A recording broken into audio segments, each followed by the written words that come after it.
I am RZLBD and I'm an architect, but I'm coming from a fine art background. So next to architecture, I do design and I do art at the same time. Well, that's a very interesting story. The first time I Googled my name, which is Reza Al-Yabadi, I noticed that there are other Reza Al-Yabadis around the world. So from that moment, I didn't like my name anymore, and I wanted to come up with a new brand identity for myself. So what I did was I wrote my name, I got rid of all the vowels, and what left was RZLBD, which is the essence of me, getting rid of all the extras. So in fact, it's also communicating the concept behind my project, which is very reductivist and minimalistic.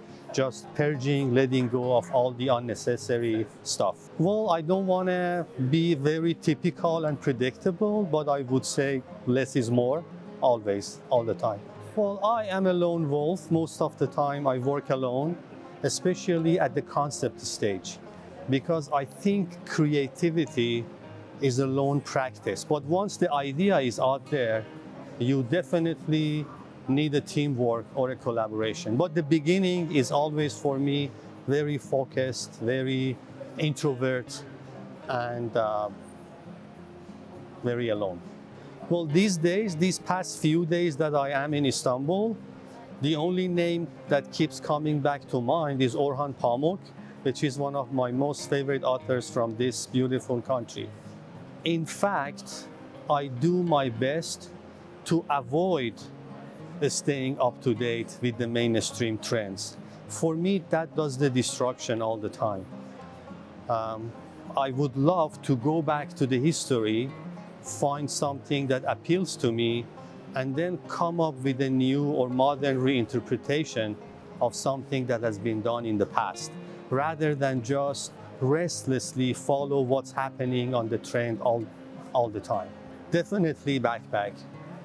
My favorite LAZZONI piece is Efe's new coffee table, which is made all with glass, I guess, with a tabletop and two amorphic legs, like two parentheses holding the table on the top. To me, it's very architectural because it reminds me of a little shelter with a roof on the top and two walls that define a space in between underneath, which is very see-through and transparent. This is not because I want to be diplomatic answering this question in Istanbul, but definitely Turkish coffee, because it's thicker and it's less censored or filtered. It is what it is.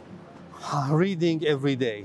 There is no single day that I can go to bed without at least reading 10 pages of some interesting, inspiring material. I would say 90% emotion, 10% logic. That's the only architecture I can appreciate. Istanbul Bridge. Istanbul Bridge connecting East and West. Thank you. Teşekkürler. Teşekkürler.